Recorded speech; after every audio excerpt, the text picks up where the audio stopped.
Charlie's Word. 안녕하세요. 다들 추석에 아무 일 없이 잘들 지내셨나 모르겠어요. 저도 뭐 그냥 별 특별한 일 없이 그냥 지내긴 했는데, 어쨌든 시간이 금방 가네요. 어느새 추석의 시작이라고 생각을 했었는데, 벌써 이번 달 초라고 생각했던 지가 엊그저께 같은데 벌써 오늘이 27일이죠. 27일 날 이번 달이 거의 다 갔어요. 그래서 이번 달 초에 우리가 원했던 상승장의 시그널이 올 것 같고, 그리고 상승장이 벌어질 것 같다고 생각을 하고 그렇게 기대가 많았었는데 벌써 이번 달 말이 다 갔네요. 그래서 이번 달 말이 다 갔기 때문에 이제 다음 달로 기대를 이제 넘겨야죠. 또 마찬가지로 이제 거의 9개월째, 10개월째로 이제 접어드는 이제 장세네요. 횡보장세. 이렇게 긴 횡보장세는 아마 주식시장이든 뭐든 그게 금시장이든, 금시장은 아마 6, 7년의 그 횡보장세가 있었으니까. 근데 어쨌든 개인적으로 제가 판단했을 때 6, 7년의 기간 동안 횡보장세가 그렇게 금은시장이 그렇게 있다는 얘기는 오히려 암호화폐 시장은 그동안 계속 커왔거든요. 그 금은시장이 죽어있는 상태에서.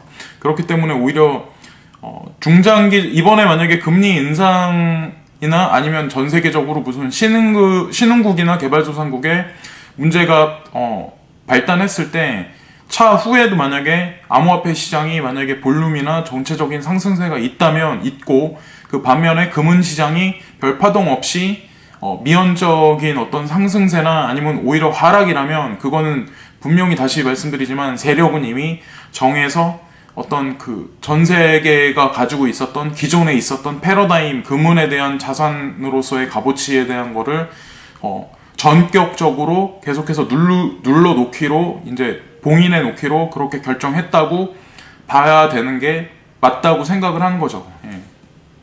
그래서 아직까지도 만약에 그거에 관해서 판단을 못 내리신 분들 같은 경우도 향후 만약에 그런 일이 전 세계적으로 만약에 발달한다면 그때를 위시해서 만약에 결정하시면 그때도 아마 늦지 않을 것 같아요. 제가 개인적으로 판단했을 때는. 그리고 오늘 이제 첫 번째로 제가 원래 말씀드리려고 했던 내용이 뭐였냐면, 미국이 새벽에 0.25%의 전격 금리 인상을 했잖아요. 그래서 금리 인상이 만약에 되면 암호화폐 시장에 전반적인 하락세, 대폭락이 있을 거라고 예상하셨던 분들이 아마 되게 많을 거예요. 근데 전 오히려 대폭락보다는 오히려 더 좋은 긍정적인 반응이 있을 거라고 했는데, 오히려 긍정적인 반응은 없고 그냥 횡보. 어쨌든 되게 중요한 건 0.25%의 전격 금리 인상이 이제 그 현실화됐고 벌어졌고, 또 연말에 12월 달에 가서 다시 미국에서 금리 인상을 하기로, 그거에 대한 것도 FOMC에서 분명히 언급을 했죠. 그래서 현재로서는 조용한 암호화폐 시장이고 폭락을 하지 않은 상태예요. 근데 제가 다시 강조해서 말씀드리지만, 우리나라를 비롯해서 일본이나 중국이나 지금은 이제 선진국까지 이제 문제가 이제 환율 문제 아니면 무역 전쟁이, 이제 미중 무역 전쟁이 거기까지 번져서 일본 같은 경우도 오늘 환율이 되게 많이 파동을 쳤잖아요. 우리나라도 마찬가지로 지금 미연적인 지금 움직임이 있는데 향후 추세를 지켜봐야 한다고 생각을 해요. 근데 전 개인적으로 다른 나라, 전 세계에 있는 모든 나라를 통틀어서 지금 북하고의 어떤 그 경제 협력에 있어서 저는 향후에도 한국 같은 경우는 그렇게 많이 그 환율이라든가 아니면 부동산 시장도 우리가 생각하는 것만큼은 그렇게 많이 대폭락 사태는 없을 거라는 생각을 하거든요. 그래서 어쨌거나 제가 말씀드리는 건 개인의 판단이기 때문에. 그리고 제가 두 번째로 말씀드릴 거는, 그리고 미국의 금리 인상이 0.25%가 전격 실현됐기 때문에 한국에서도 전격 금리 인상이 향후 더욱 확실해져가지고, 제가 계속해서 말씀드리는 그 한국의 금리 인상이 10월달이나 11월달 그 양달간에 걸쳐서 한 번은 있을 거다라는 말씀을 되게 많이 드렸었잖아요. 그래서 오늘 매스컴을 가만히 보시면 네이버나 다음 커뮤니티 그런 데 보시면 뭐 이주열 총재 같은 한국은행 같은 경우는 뭐 우리는 뭐 상관없다. 미국 금리 인상에 대해서 아직까지는 버틸 수 있다. 이런 그 맥락의 그런 말을 분명히 하고 있긴 하지만 개인적으로 제가 생각했을 때는 지금 그 10개월째 이게 더 지나면 11개월째 들어서는데 금리 인상을 아직도 안 하기 때문에 분명히 만약에 이렇게 나가다가 만약에 우리나라 그 환율 체계에 만약에 그 통화 시스템에 만약에 문제가 생기면 이건 파급력이 더 크기 때문에 분명히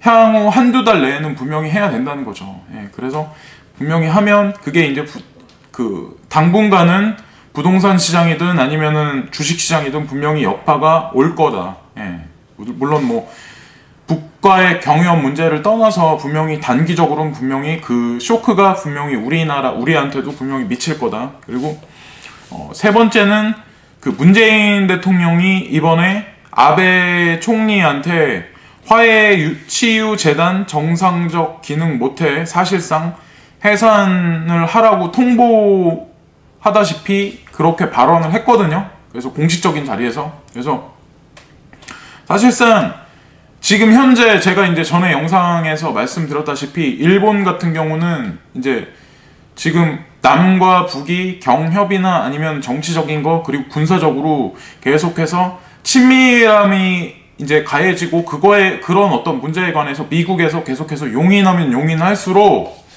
이제 그리고 종전선언에 가까우면 가까울수록 그리고 일본이 지금 스탠스를 취할 수 있는 방향이 미국을 잡는 게 아니라 미국을 잡지도 못하고 미국에선 지금 현재 그 일본의 환율이나 무역 그쪽 관세 부분도 지금 건드리고 있는 상태에서 오늘 이제 일본의 엔화가 환율 문제가 불거져가지고 엔화가 폭락을 했죠. 거의 어떻게 보면 폭락하다시피 현재는 진행이 되고 있는데 이 추세가 당분간은 아마 진행될 확률이 높고 중장기화 되면 중장기화 될수록 일본 같은 경우는 앞으로 중장기로 봤을 때 그러니까 국익이나 아니면은 전 세계에서 자기네 나라가 아마 랭킹 위치를 차지하는 게 아마 하위로 많이 하락할 확률이 점점 높아질 것 같거든요. 제가 개인적으로 생각했을 땐. 그래서 뭐 여러 가지 면에서 아마 지금 그 일본에서는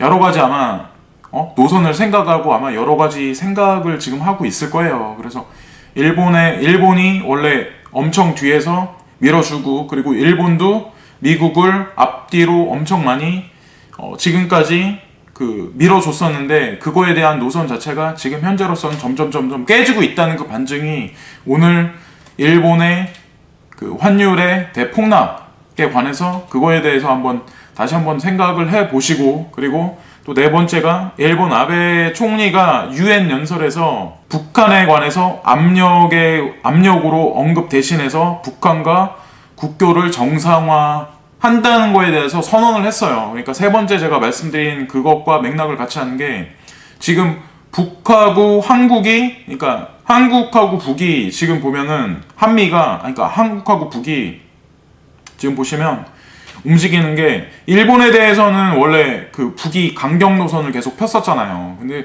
그거에 관해서 바뀌지 않은 상태고 한국 같은 경우도 원래 일본에다가 대통령 위치에 있는 사람이 세 번째 제가 말씀드린 그 문재인 대통령이 아베한테 그런 식으로 발언한 적이 역사적으로도 지금까지는 전에 없었었어요. 근데 이번에 그런 발언을 한마디 함으로써 여러 가지가 내포된 그런 문장이거든요. 사실상. 그래서 화해치유재단 정상적 기능 못해 사실상 해산 통보라고 말한 거는 너네들 그런 식으로 우리한테 해주는 거 필요 없으니까 다 집어쳐라. 너네 화해 약속이든 뭐든 우리는 받아들이지 않겠다는 어떤 그런 거에 관해서 지금 스탠스를 어떻게 보면 강력하게 어필을 한 상태죠. 그러니까 일본은 그리고 그걸 알기 때문에 낙동강 오리알 신세가 점진적으로 되고 있기 때문에 어떻게든 뭔가 노선을 계속해서 해야 되기 때문에 앞으로도 북이든 한국이든 중국이든 분명히 지금과는 또 다른 친교로 계속해서 외교적으로 계속해서 접근할 확률이 되게 커요. 자기네가 손해를 감수함으로써. 예. 왜냐면 미국에서 프로텍팅 해줬던 거에 관해서 이제 점점 방패막을 걷어들이는 상태이기 때문에 아마 그렇게 될 확률이 높고, 이렇게 만약에 계속해서 가고, 그리고 만약에 남북 문제가 점점 종전선언의 가시권에 들어서, 그리고 만약에 올 연말까지, 그리고 그 북의 김정은이 한국 방문에 있어서 그걸 기점으로 해서 종전선언에 더 가깝게 다가간다면, 결국에는 점진적인 주한 미군의 철수와 맞닥뜨리는 게, 주한 미군들이 있었던 거점들 있잖아요. 전략자산을 배치했던데 주한 미군 주둔기지, 이 일대로 해서 아마 지금과는 또 다른 부동산 행태가 아마 시행될 게 되게 많죠. 네? 정책 자체가. 그래서 그거에 관해서도 한번 눈여겨보시면 좋을 것 같고, 또 하나 이제 제가 개인적으로 생각하는 거는, 향후 부동산 같은 경우는 지금 강남이나 이 서울 위주로 돼 있던 어떤 그런 쪽에서, 그리고 지금은 부산이나 이렇게 그 경기도 남권으로, 이 남권으로 지금 이렇게 그쪽도 화랑이고 나쁘지 않잖아요. 근데 중장기적으로는 경기도 내에 있는데 중에도 중장기적으로는 이 서해안 쪽 있죠? 서해안 쪽으로 위시한 그쪽으로 모든 어떤 그 중장기 계획 같은 게 이쪽으로 많이 개발되거나 포진할 확률이 점진적으로 높아질 수도 있다는 거에 관해서 자료 조사들을 많이 해보시고, 그리고 지진과 관련해서 많이 타당성을 검토를 해보시고, 지금 만약에 제가 이제 말씀드렸다시피 예를 들어서 지금 코인 시세가 썩 좋진 않지만 중요한 거는 골드만삭스에서 USDC라는 스테이블 코인을 분명히 발행을 했죠.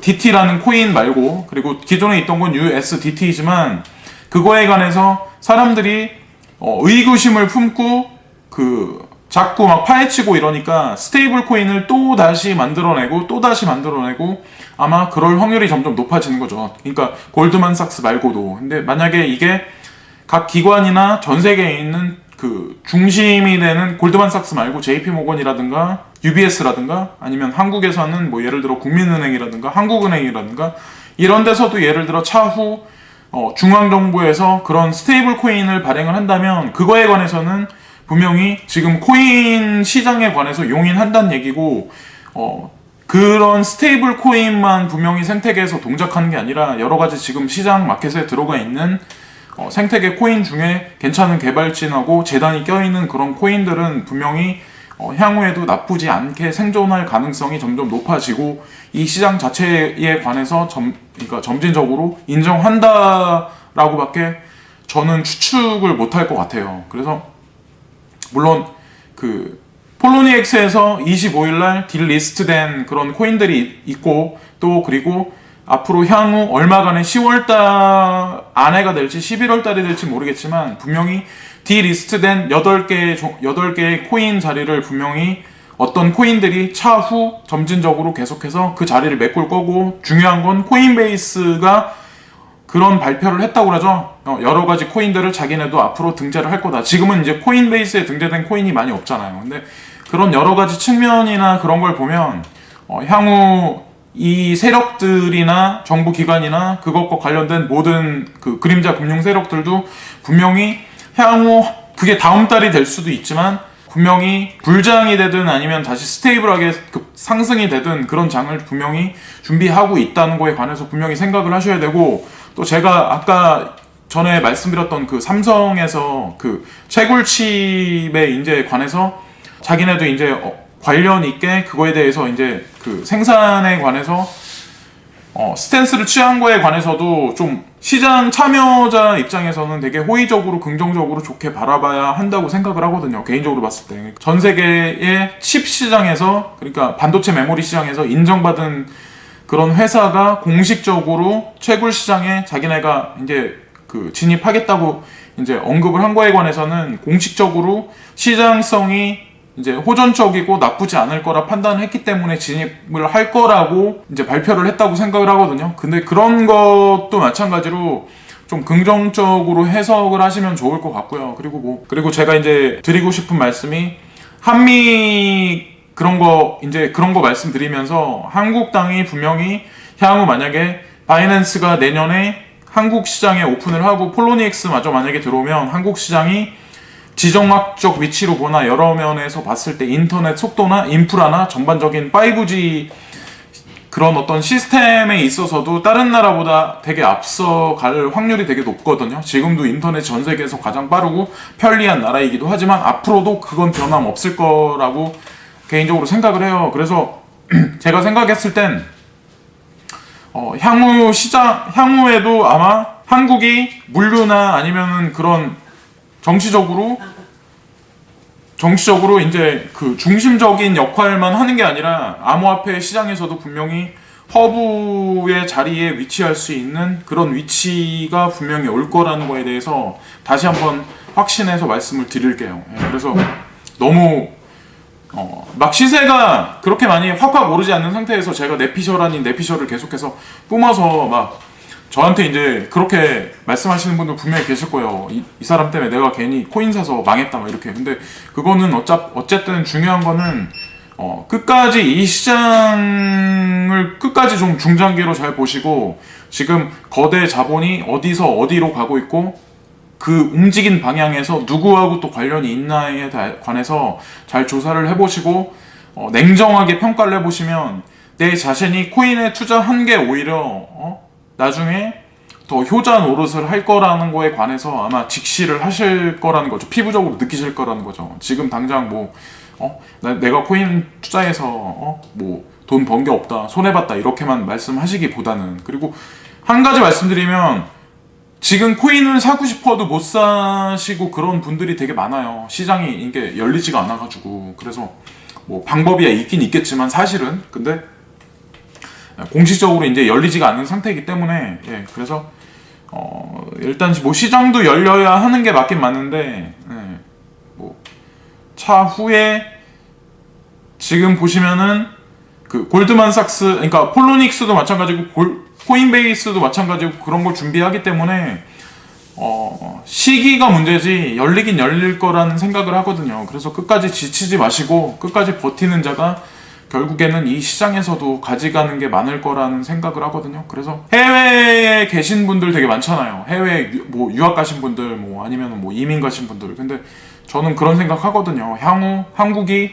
오히려 다른 나라들의 미중 무역 전쟁으로 안 좋은 일이 많이 생김에도 불구하고 한국 시장은 분명히 한국 그 부동산 시장이나 아니면 암호화폐 시장이나 뭐 전체적으로 투자 설비도 그렇고 오히려 다른 나라들보다는 오히려 되게 많이 좋을 거라는 생각을 아직도 되게 많이 하고 있거든요. 그래서 저도 결단을 내린 게 한국을 떠나지 않을 거라는 생각을 되게 많이 했고 기존에는 한국에서 벗어나서 다른 나라 이민 가서 살면 어떨까라는 그런 어떤 환상이 되게 많이 강했는데 뭐 암호화폐 시장과 그 통일과 관련이 뭐가 있을까라고 이렇게 딱 관련 없다라고 딱 단정 짓기보다는 동과 서양의 자본이 완충되고 크로스 오버되는 어떤 그 교착력이 분명히 한국이기 때문에 그거에 관해서도 어느 정도 생각을 미리 해 두시고 준비를 하시는 게 낫다는 거죠. 별다른 특이한 내용은 일단 없지만 오늘은 이제 미국 금리 인상이 0.25%가 있었지만 암호화폐 시장은 커다란 충격은 없었다. 그게 오늘 내용의 핵심인 것 같아요. 그리고 뭐 미군의 철수라든가 이런 것도 향후 이제 지켜보시면 어떻게 될지 이제 결과는 분명히 나올 거고요. 그래서 짜잘짜잘한 그러니까 별다른 내용 없다고 제가 말씀드리지만 그게 시세 상승이 없으니까 저도 말하는데 이제 자신이 없어요. 막 자신감이 조금씩 떨어지기 시작을 했는데 중요한 거는 끝까지 버티고 살아남는 자가 분명히 좋은 과실을 분명히 딸 거라는 거에 관해서는 확신을 해요. 그래서 끝까지 버티시고 다 같이 화이팅. 끝까지 막판까지. 지금까지 찰리스 월드의 찰리 브라운이었고요.